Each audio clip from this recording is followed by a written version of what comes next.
안녕하세요. 네, 인사노무 초보를 위한 특별한 인사노무 30선 해서 이제 30선을 이제 순차적으로 제가 이제 강의를 드릴 거고, 저는 그 김우탕 노무사라고 합니다. 이미 뭐 제 이름은 공지가 됐어서 뭐 이름은 아시겠지만 그래도 이제 첫 강의니까요. 이름은 소개를 시켜드려야 될 것 같고, 자, 화면에서 보시는 것처럼 이제 30선을요, 순차적으로 말씀을 드릴 건데, 그 1편 이제 근로관계라고 해서 이게 총 4편으로 구성이 되어 있어요. 그래서 일단 처음은 근로관계, 그러니까 근로자분들이 입사하셨을 때 어떻게 이제 그 근로계약서를 쓰고 여러 가지 순서들이 어떻게 진행되는지를 아셔야 되기 때문에 근로관계 먼저 시작을 하도록 하겠습니다. 그래서 보시면은 그 이제 일단은 여기 근로자 입사 시 근로계약서를 반드시 작성해야 하나요? 라고 해서 Q&A 형식으로 제목을 잡았고요. 당연히 그 작성은 이제 하셔야 돼요. 그 내용을 이제 하나씩 제가 설명을 드릴 건데, 이렇게 눈이 편안하게 그 이제 약간 녹색 계열, 옥색 계열로 저희가 편집을 했고, 제가 이렇게 밑줄도 치고 어떤 실무적인 사례를 가미하면서 그 차분하게 그냥 책을 리딩하는 어떤 방식을 빌어가지고 그 설명을 드리도록 하겠습니다. 일단은 보시면 그 근로자가 회사에 입사를 하면 여기 입사를 하게 되면요. 입사를 하게 되면은 그 근로자는 이제 근로를 당연히 제공을 하시는 거고, 근로를 제공하시는 거고, 그 관련해서 이에 대해서 그러니까 근로를 제공한다라는 거는 이제 의무입니다. 여기 바로 밑에 줄 보시게 되면 근로 제공 의무가 있고요. 그 반대급부로 이 사용자는 임금을 지급하고요. 이것도 임금 지급 의무가 있어요. 그래서 이거를 그 보통 이제 법학에서요. 이제 서로 쌍자 2개 해서 서로의 의무가 있다 해가지고 쌍무 계약이라고 보통 평가를 해요. 그래서 한쪽만 의무를 부담하는 게 아니라 그 양쪽이 같이 그 의무를 부과를 하고 근로자는 근로 제공, 열심히 일을 할 의무가 있고요. 사업주는 그에 상응하는 그 임금을 지급해야 되는 의무가 당연히 있는 거거든요. 그 양자의 의무가 합치가 될 때 이른바 근로계약이 형성되었다고 봐요. 자, 그러면 여기 다시 보시게 두 번째 문단 보시게 되면 다만이라고 되어 있잖아요. 다만. 자, 다만이라고 되어 있는데 이런 건 이제 중요하죠. 보통 문헌상. 그 근로계약의 일부 내용에 대해서는요, 양 당사자 간에 일단은 원칙은요, 실무적으로 말씀드리면 반드시 서면으로 작성을 하셔야 돼요. 자, 이거에 대해서 이제 뒤에서 뭐 이제 구두계약도 괜찮다라는 해석이 나오는데, 그거는 이제 약간 법학적인 얘기고요. 그 구두로 얘기한 게 입증이 되면 괜찮다라는 거예요. 정확하게 말씀드리면. 근데 말로 한 거는 굳이 근로계약이 아니라 하더라도요. 일상생활에서 말로 한 건 별로 효력이 없는 건 아시잖아요. 가장 강력한 건 서면입니다. 근데 그 서면에 대해서 요즘에는 이제 IT 시대에 맞게 뭐 전자문서나 이런 어떤 이른바 전자 그 근로계약서도 당연히 인정이 돼요. 하지만 아직까지는 그 강력한 어떤 역할을 하는 거는 서면이라고 보시면 돼요. 그래서 서면을 전자 방식으로 완전히 바꾸진 못한다 하더라도 뭐 사진을 찍어 주신다거나 뭐 카톡이나 이런 걸로 전송을 하시는 거 관계가 없는데 그래도 서면 원본은 아직까지는 보관하시는 게 좋아요. 특히 근로자의 직접 서명이 들어가야 돼요. 서면이 아니라 서명이요. 자, 그리고 중요한 거는 그 서면으로 작성을 하고 끝나면 안 되고요. 그 서면을 반드시 근로자한테 교부까지 해주셔야 돼요. 근데 이 현실적으로 이 교부에 대해서 했냐, 안 했냐, 이거에 대한 논란이 종종 있어요. 사실은 꽤 많이 있거든요. 언제 있냐면 그 해당 근로자분이 퇴사를 한 다음에 회사에 대해서 어떤 노동부의 신고 사건이 발생할 때가 있어요. 그럼 신고 사건이 발생을 하게 되면은 그 예를 들어서 서면 작성을 하지 않았다. 이거는 사업주가 했다라는 거는 입증을 하는 거는 어렵지 않아요. 그분의 그 사인이 들어간 근로계약서를 고용노동부에 제출하시면 되거든요. 근데 문제는 교부까지 안 했다라고 주장을 했을 때 교부를 입증하는 건 쉽지 않거든요. 왜냐하면 교부를 받은 다음에 안 했다고 할 수도 있어요. 교부를. 근데 교부하는 장면을 동영상을 찍어 놓는 경우는 없고 뭐 사진까지 찍는 경우는 더더군다나 없잖아요.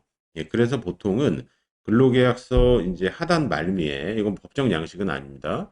보통 하단 말미에 교부 확인해 가지고 그 본인의 사인을 다시 한번 받는 절차가 실무적으로는 많이 진행이 돼요. 물론 강제사항은 아니에요. 하지만 그런 식으로 처리하시는 게 좋다라는 거예요.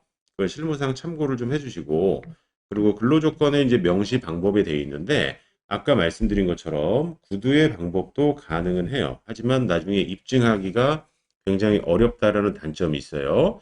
그리고 실무적으로 이제 이 강의를 듣고 중요하게 체크하셔야 되는 게 그 반드시 서면으로 명시해야 되는 사항이 있어요. 이걸 보통 필수 기재 사항이라고 얘기를 해요. 그래서 이 필수 기재 사항이 그 정확하게 기재가 되지 않은 상황에서 고용노동부 점검이 들어오게 되면 이거를 적지 않았을 때는요. 여기 보시게 되면 500만 원 이하의 벌금이 지금 나가게끔 돼 있어요. 그러니까 되게 강력한 거죠. 근데 지금 이제 필수 기재 사항 내용을 보시기 전에 미리 말씀드리는데 맨 끝줄에 과태료 처분을 받는다 이런 말이 있어요. 누가 받는 거냐면요. 기간제 또는 단시간 근로자일 때예요. 자, 이거를 보통 기간제라고 하는데 이분들을 현실적인 용어로는 이제 계약직이라고 보통 불러요. 그리고 이 단시간 근로의 단자가 이 짧을 단자인데 보통은 이 파트타임이라고 부르고 있어요. 자, 이분들을 보통 다 통칭해서 뭐라고 그러냐면 이 정규직이 아니다 해서 비정규직이라고 얘기를 하고 있어요. 그럼 이 비정규직에 해당하시는 분들은 같은 금액 500만 원인데 이분들은 과태료고 그 정규직은 500만 원인데 벌금이에요. 그러면 마치 액면상으로 보게 되면은 비정규직에 대해서 뭔가 처벌 수위가 더 약하지 않나 이런 생각을 하실 거예요. 왜냐면 그냥 그 직관적으로 보셔도 벌금이 과태료보다 센 건 아시잖아요. 그러니까 현실적으로 뭐 사례로 말씀드리면 어디 이제 주차하시면 안 되는 데다가 차를 이제 댔다가 구청에서 이 주차 위반 딱지라고 하는 걸 붙일 때가 있잖아요. 그럼 그게 과태료 처분이거든요. 그거는 행정관청인 구청에서 과태료를 부과하는 거고요. 그거에 대해서 저희가 만약에 안 내버렸다. 그렇다 하더라도 어떤 형사처벌이 가진 않아요. 다만 어떤 그 가상금이 붙거나 압류 조치까지는 가능하겠지만 저를 뭐 이렇게 뭐 시쳇말로 이제 뭐 깜빵에 보낸다거나 이럴 수는 없는 거예요. 근데 이 벌금이라고 하는 거는 이른바 빨간 줄이 이렇게 거지는 이 전과자가 되는 거거든요. 그래서 액면상으로는 정규직이 처벌 수위가 더 세고 기간제가 더 약해요. 비정규직이. 근데 어떤 그 근로 조건에서 좀 약자, 상대적으로 약자에 있는 쪽은 요 기간제 및 단시간이거든요. 그래서 이분들을 보호하기 위해서는 더 강력한 처벌이 있어야 될 것 같다는 생각이 드실 거예요. 근데 이분들은 과태료니까 사업주가 이거 안 내면 그냥 솜방망이지 않냐라는 생각을 하실 수 있거든요. 하지만 그 실제로 실무적으로는 지금 과태료 처분이 더 강력하다고 볼 수가 있어요. 왜 그러냐면 예를 들어서 고용노동부에서 점검이 나왔어요. 점검이 나왔는데 여기 필수기재 사항 네 가지 제가 이제 좀 지우고 있고요. 이 필수기재 사항 네 가지가 지금 명시가 만약에 되지 않았단 말이에요. 그러면은 그 즉시 이분들이 기간제 및 단시간 근로자다 그러면 과태료 처분서를 납부서를 그 자리에서 바로 발급이 가능해요. 그리고 그 기한 내에 내면 20% 경감 규정까지 있거든요. 그러면 이거는 과태료 처분이 확정이 되는 거예요. 근데 이 벌금형을 확정을 하려면요. 벌금형은 누가 확정을 해주는 거냐면 이거는 법원에서 확정을 해주는 거예요. 형사사건이고요. 법원에서 확정을 하는데 법원에서 형사건이 확정이 되려면 역으로 말씀드리면 거꾸로 검찰에서 이거를 기소를 해야 돼요. 그럼 검찰에서 기소를 하려면 고용노동부라고 하는 일종의 경찰서 역할을 하는 그 특별사법경찰관 지위에 있는 근로감독관이라는 분들이 사건 송치를 해야 돼요. 그래서 다시 정상적인 순서로 말씀드리면은 사건을 검찰에 송치하고요. 약간 기소 의견으로. 그럼 검찰에서 그걸 받아서 소를 제기한다는 뜻의 기소거든요. 기소로 이제 넘어가면 법원에서 형사사건이 진행이 되는데 일단은 약식 기소라고 해서 벌금이 부과가 돼요. 그거에 대해서 그 약식 기소 관련된 문서를 받으시고 7일 이내에 형사소송은 제기가 가능하지만 그러는 경우는 거의 없고요. 이 벌금형이 이제 사실상 확정이 된다고 보시면 돼요. 근데 여기까지 소요되는 게 최소 2달에서 3달이 걸려요. 그리고 이게 반의사 불벌죄이기 때문에 이 쭉쭉 가는 2, 3개월 사이에 근로자가 이른바 그 취하 의사를 밝히게 되면요. 이 사건은 그대로 이제 종결이 돼요. 그러니까 형사건은 종결이 되거든요. 그러다 보니까 그 이 벌금형이 더 어떻게 보면 현실적으로 실효가 별로 없어요. 그래서 어떤 바로 금전적인 불이익을 주는 거는 과태료이기 때문에 이 근로조건 보호에 더 필요성이 큰 기간제 및 단시간, 즉 비정규직 근로자에 대해서는요, 그 과태료 처분이 더 강력하고 이쪽으로 진행이 된다라는 거예요. 그리고 요거는 그 인당 부과를 할 수 있기 때문에 이론적으로 100명이면은 5억까지 부과할 수 있어요. 이거 참고로 보시고. 그러면 이제 어떤 사항을 그 적어야 되는지 이제 하나하나씩 잠깐 보시게 되면 그 동그라미 1번에 임금에 관한 사항이에요. 사실 근로계약의 가장 핵심과 에센스는 돈이죠, 임금. 근데 임금 자체, 그러니까 월급 얼마 이런 식으로만 지금 그 썰렁하게 써놓으시면 안 되는 거고 기본급은 얼마고 연장수당은 얼마인지 구성 항목과 계산 방법, 몇 시간에 대한 대가인지, 그 다음에 어떤 계좌로 줄 건지, 현금으로 줄 건지 이러한 지급 방법까지도 다 구체적으로 기재를 하셔야 되고요. 그리고 임금을 아무리 많이 받아도 한 달에 예를 들어서 뭐 그럴 리는 없겠지만 그냥 그 어떤 설명을 위해서 10,000시간을 일하는 사람이 있고 100시간을 일하는 사람이 있어요. 근데 만약에 임금이 1억으로 똑같아요. 그러면은 월급은 1억이지만 그 대가가 되는 여기 이제 글자가 좀 잘렸는데요. 소정 근로 시간이에요. 그래서 몇 시간에 대한 대가를 지불을 하느냐 이것도 굉장히 중요해요. 왜냐하면 이 소정 근로 시간이 확정이 돼야 이 시간을 제가 H 아워라고 쓰면 시간당 돈이 확정이 돼요. 이걸 보통 그 시급이라고 얘기를 하죠. 이 시급이 확정이 돼야 추가적인 수당의 기준임금으로서 역할을 하거든요. 나중에 제가 통상임금에서 다시 한번 설명드릴 거예요. 그래서 소정근로시간은 굉장히 중요해요. 그러면 여기 제가 열거해드린 1번과 2번은 어떤 거냐면 제가 일을 제공하고 노동이라는 뜻의 레이버라고 써보면 이 레이버에 관한 사항이에요. 몇 시간을 일을 하고 얼마를 어떻게 어떤 계산 방법에서 받을 것인지 굉장히 민감하고 채용 면접 단계에서 가장 궁금해하는 사항이죠. 자, 여기까지 이제 쓰고 이 3번과 4번은 뭐냐면 그 일을 했으니까 이제 쉬는 개념이에요. 그러니까 레이버를 제가 이제 L이라고 쓰면 이 마이너스 개념, 마이너스 L의 개념이 이 쉰다 할 때 이 쉴 숫자 보통 어렸을 때 이렇게 배우죠. 이게 사람 인자하고 요 지금 나무 목자 쓰면은 이게 쉰다 할 때 숫자거든요. 사람이 나무 밑에서 이제 쉬는 모양을 형상화했다라고 하여튼 뭐 제가 중학교 때 배운 적이 있어요.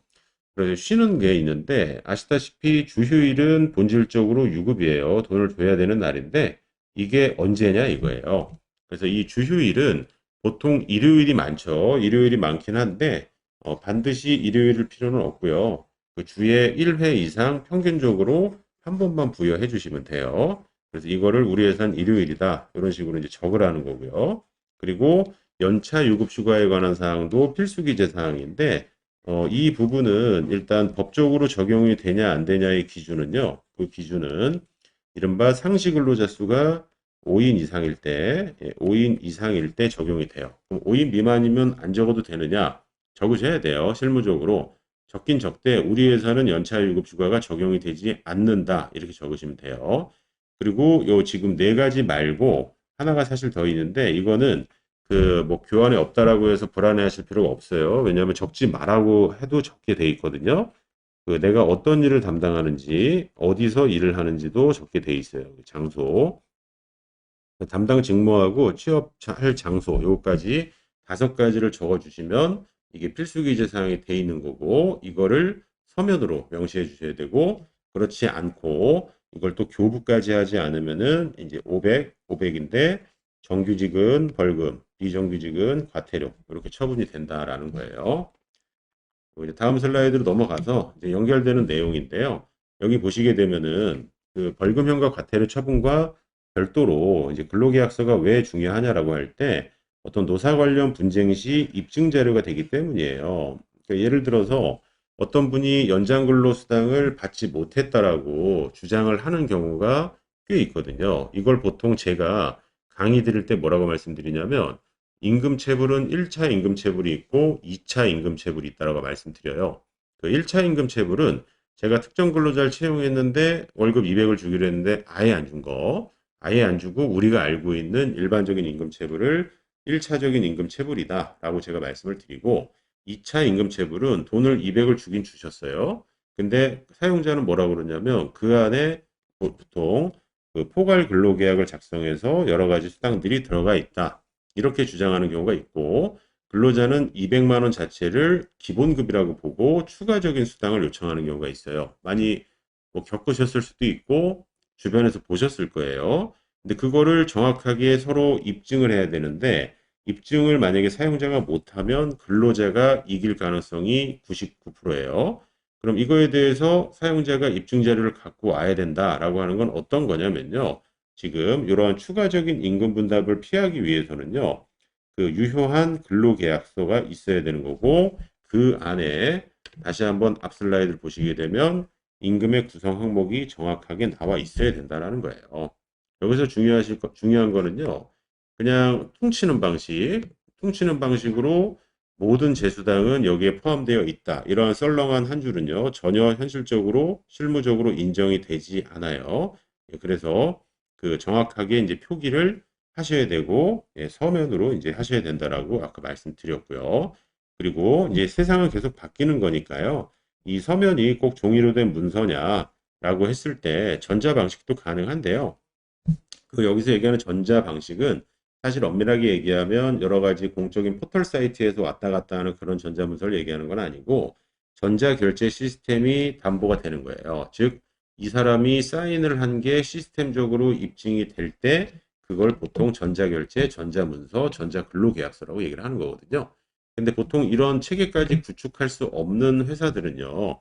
이런 전자근로계약을 자체적으로 구축하지 못하는 경우가 많잖아요. 예, 그래서 아직까지는 몇 년 지나면 바뀌겠지만 종이로 예, 해주시는 게 좋다라는 거예요. 자, 그리고 마지막으로 이제 노동부 행정해석을 간단하게 이제 소개시켜 드리면 확인 사살하는 겁니다. 보시면은 그 계속해서 어떤 행정에서 우리가 제대로 된 서면이 없는데 괜찮습니까? 라고 할 때는요. 보통 그냥 이렇게 얘기를 하죠. 노동부에서는 근로자의 요구 여하를 불문한다. 요구하지 않았다 하더라도 교부해야 되고 서면으로 명시해라 해서 이거는 원론적으로 계속 회신을 해줘요. 그래서 이걸 지키시지 않으면은 나중에 처벌받으니까 반드시 이 서면 앤드 교부 요거는 다시 한번 꼭 기억을 하시고 이 지금 첫 번째 주제의 결론은 무조건 하셔야 된다라는 의미예요. 자, 여기까지가 근로계약서 작성에 관한 개괄적인 설명이었습니다.